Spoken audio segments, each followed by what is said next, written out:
EDH deck building. I am your host, Demo, and this is 5 unique builds for 5 commanders. Special edition, though. This is my Patreon edition. All of the suggestions that I will be giving in this video today are from my patrons. So it is special for that reason, but it's also special for the reason that there will be actual deck lists here. That's right. My patrons have all submitted suggestions for this video, complete with deck lists. So these are obviously unique ideas, but also there will be deck lists in the description below for all you guys at all interested. And if you are at all interested in supporting this channel, of course, the Patreon link is in the description below. Also in the description below, a new sponsor for my channel, Panda Postage. If you feel like sending cards to people, I don't know if anyone actually does that anymore. I know a few people do. A few patrons of mine have swapped cards with each other. You got a card I want. I got a card you want. Let's trade. This is a trading card game after all, right? That's what TCG means. And if you're ever taking part in a interaction like that, you likely want to send it to somebody who lives far, far away. Panda Postage is a great way to do it. If you want to be sending anything at all, of course, you can use it as well. The link for that is in the description. Let's get to it. Starting out here with Bruna. And man, this is a commander I used to see all the time. Bruna, Light of Alabaster. And likely I have some viewers here who've never seen it before. So 3 white, white, and a blue. Angel, 5/5 Flying Vigilance. When Bruna, Light of Alabaster attacks or blocks, you may attach to it any number of auras on the battlefield. And you may put onto the battlefield, attach to it any number of aura cards that you could enchant it from your graveyard and from your hand. Used to be a really powerful Voltron commander, one of the most popular Voltron commanders out there. Definitely do not see this commander much anymore. I haven't seen it in years. And my patron, your sponsor, that's his name, your sponsor, if that's at all confusing, their deck is a self-mill deck, which I think is pretty interesting. So of course, you know, a lot of people would assume I'm going to get those enchantments out of my hand. Like the decks I played against back in the day, the Bruna decks, where I tutor for whatever the best, you know, Eldrazi Conscription, whatever. I tutor for all those into my hand, and then I can put them onto my commander. And the graveyard part is usually just, okay, board wipe, my commander dies, and then when I cast it again, I get that Eldrazi Conscription or whatever back out of my graveyard. So that's the part that people usually use there. But for them, it's just self-mill. I traumatize myself and put who knows how many auras into my graveyard. And once I filled up my graveyard, then I cast my commander and they all pop out of my graveyard and enchant my commander. So that's a really interesting way to go with a commander like this. The deck list for this is in the description if you guys are at all interested. All right, here's a really neat one. This is from my patron Andres, and they said, hey Demo, here's a Helga Karuga deck built on €50 budget. So if you're looking for a budget deck, here's a great one, obviously. It's filled with Emerge and Eldrazi's, not the mean ones. Of course, most of the Emerge cards are Eldrazi cards. And it plays a bit like Creature Storm, the commander, of course, here being Helga Skittish Seer. Green, white, and a blue frog druid 1/3. Whenever you cast a creature spell with mana value 4 or greater, you may draw a card and gain 1 life. Put a +1/+1 counter on Helga Skittish Seer. And you can tap, add X mana of any one color where X is Helga Skittish Seer's power. Spend this mana only to cast creature spells with mana value 4 or greater, or creature spells with X in their mana value. So, of course, here's a commander that wants you to be casting big creatures. It's assisting in doing so, and it's also giving you a pretty great payoff.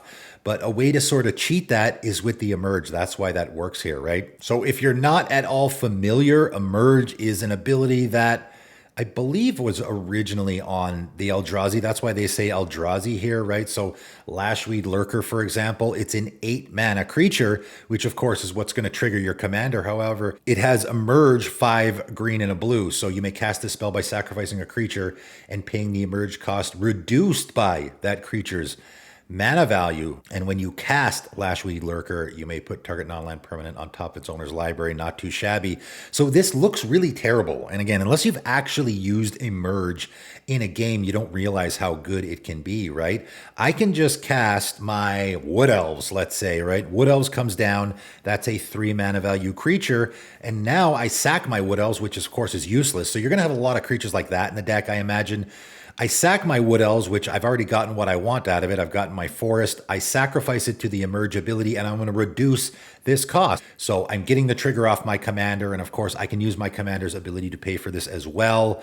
A 4 mana 5/4 that also puts something on top of my opponent's library. Pretty darn good, right? And then I can now sacrifice this guy to the next creature. That's where the whole storm thing comes in, right? So now I have a Mockery of Nature, which is a 9 mana creature, typically with a merge 7 and a green.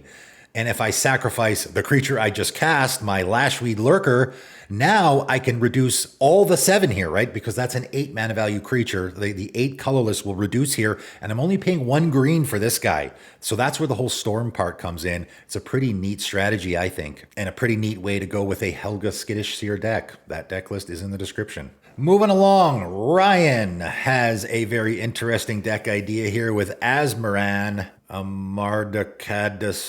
I don't know how to say it. I just say Asmoran. Of course, a very interesting commander. I used to have this deck. This commander got a lot more popular. I thought this was going to be a really sort of goofy commander that a lot of people weren't really going to go near because, of course, you can't actually cast it really. I mean, you have to discard a card in order to cast it first. It's doing a lot of weird, janky things. It ended up becoming way more popular than I thought it would. So when Asmoran enters the battlefield, you may search your library for a card named the Underworld Cookbook, reveal it and put it in your hand, then shuffle, sacrifice 2 foods, target creature deals 6 damage to itself. And of course, when this came out, there was not a lot of support. And when I made this deck, there was only one card, I think, that actually fit. Giant Skewer, was it called? That I put it in there because I was like, okay, I need a way to use the food I'm making because, of course, the Underworld Cookbook is making you food. And I took it out of the deck because I was like, it's just not good enough to put in there. There's a lot more food support now for this. However, that's not the direction we're going, right? Doing food tribal with your Asmoran deck is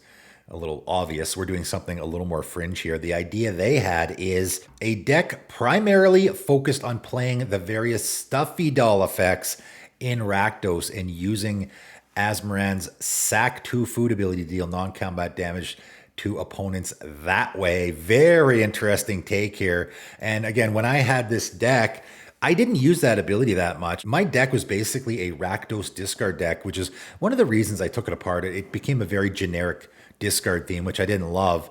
Using that ability, target creature deals 6 damage to itself. Of course, you can use that to kill your opponent's creatures, which I did from time to time. So of course, Stuffy Doll or Brash Taunter, or there's lots of creatures. Funny enough, I just made my patron a deck doing the whole Stuffy Doll thing. And I'm like, man, this is not really that much of a fringe strategy anymore because there is just like so many of these. You know, whenever this creature gets dealt damage, you get this thing, right? So basically the idea here is, yeah, you're doing an Asmoran deck, but the sacrifice 2 foods to deal 6 damage to a creature or it deals damage to itself is used on your own creatures, right? So I guess you could do the enrage thing as well.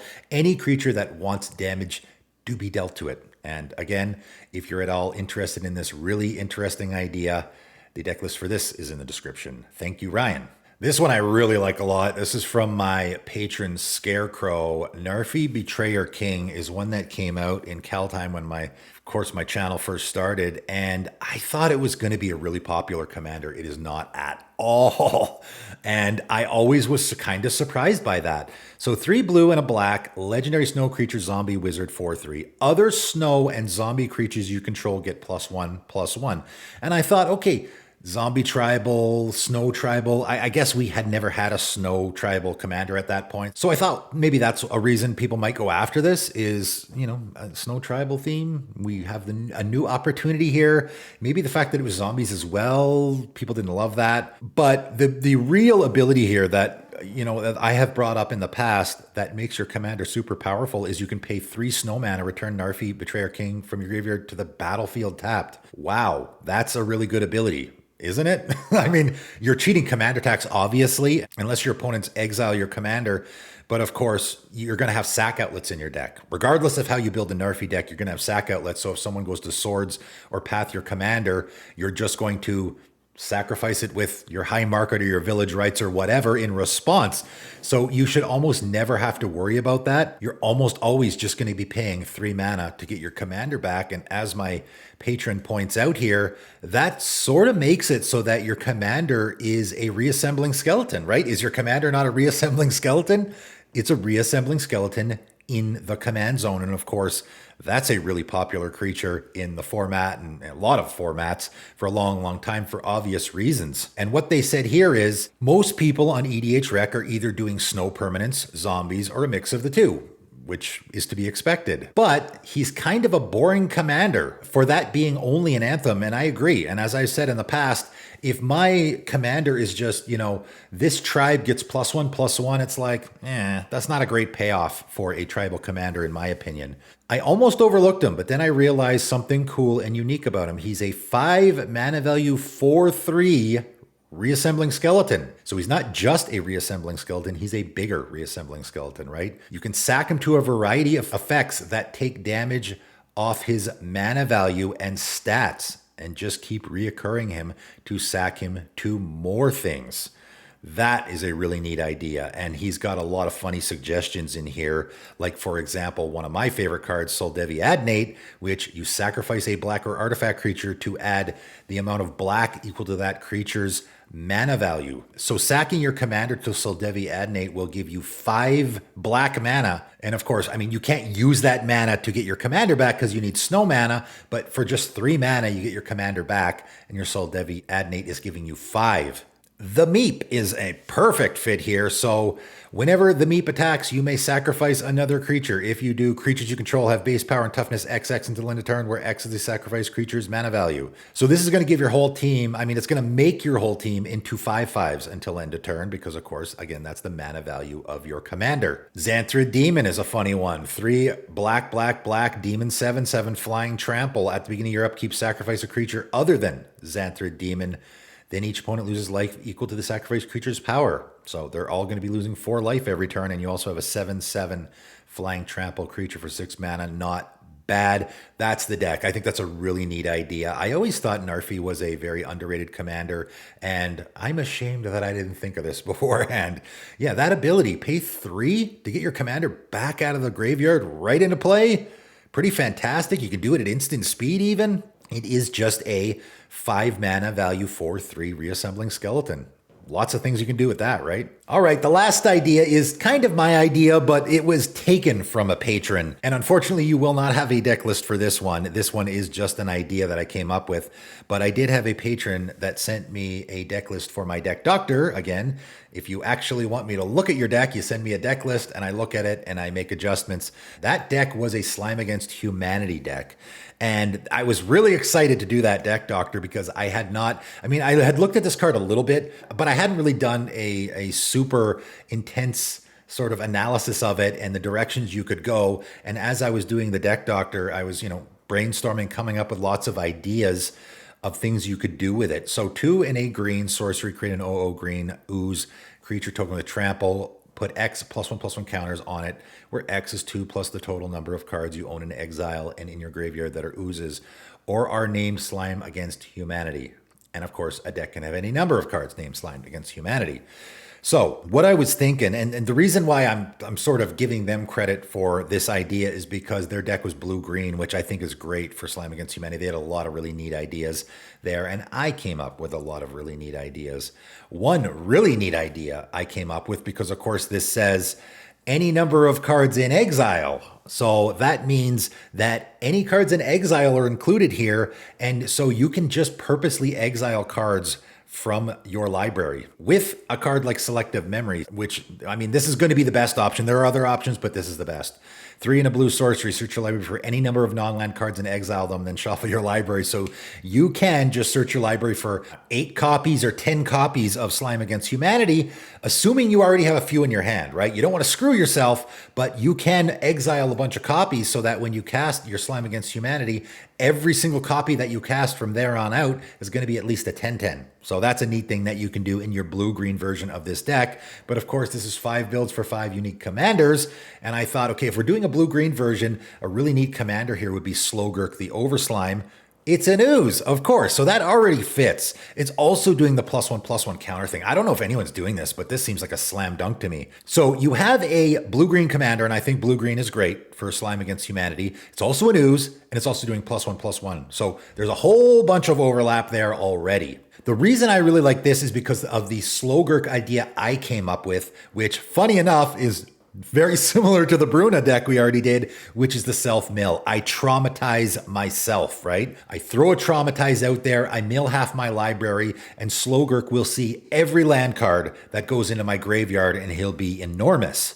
What else is going into my graveyard? A whole bunch of Slime Against Humanity. I mean, you could make this deck almost entirely Slime Against Humanity, a few self-mill cards, a little bit of +1/+1 counter stuff. Of course, Slogurk only cares about lands, so you're already going to have lands in your deck. You don't really have to build around that. Maybe throw a Life from the Loam in there, throw a Pedantic Learning in there. That's going to be a great card in this strategy. I basically just built 90% of this deck. There isn't an actual deck list here, but I basically just built most of it just throwing out those few cards because, again, the deck is mostly going to be self-mill and Slime Against Humanity. And of course, the reason why this all works is because I mill, 50 cards or 40 cards into my graveyard. A bunch are going to be lands, which Slogurk likes, and a bunch are going to be Slime Against Humanity, which, of course, your Slime Against Humanity likes. So I'm going to traumatize, throw, let's say, 15 Slime Against Humanity in my graveyard, and then when I cast my Slime Against Humanity, the one I have in my hand,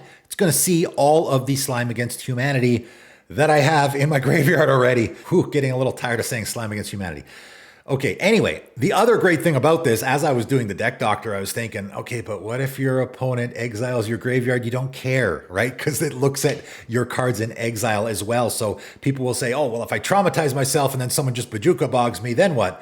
Your Slime Against Humanity doesn't care. It sees all the ones in exile as well. So there is really no downside here. The only way your opponents can kind of screw you is by shuffling your graveyard back into your library, which you're pretty okay with that as well, right? You have no problem. I'll just self-mill myself, right? Again, you're going to have lots of self-milling in here.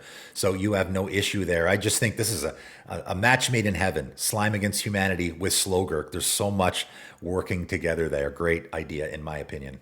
All right, there you go. 5 unique ideas for 5 commanders. And again, 4 of these will have deck lists in the description below if you want to run with it yourself, courtesy of my patrons. If you are at all interested in becoming one of my patrons, the link for that is in the description. And don't forget Panda postage if you feel like sending any packages to any of your friends, or maybe it's just some random person you never met before. That link is in the description below as well. Feel free to check it out. It helps support the channel.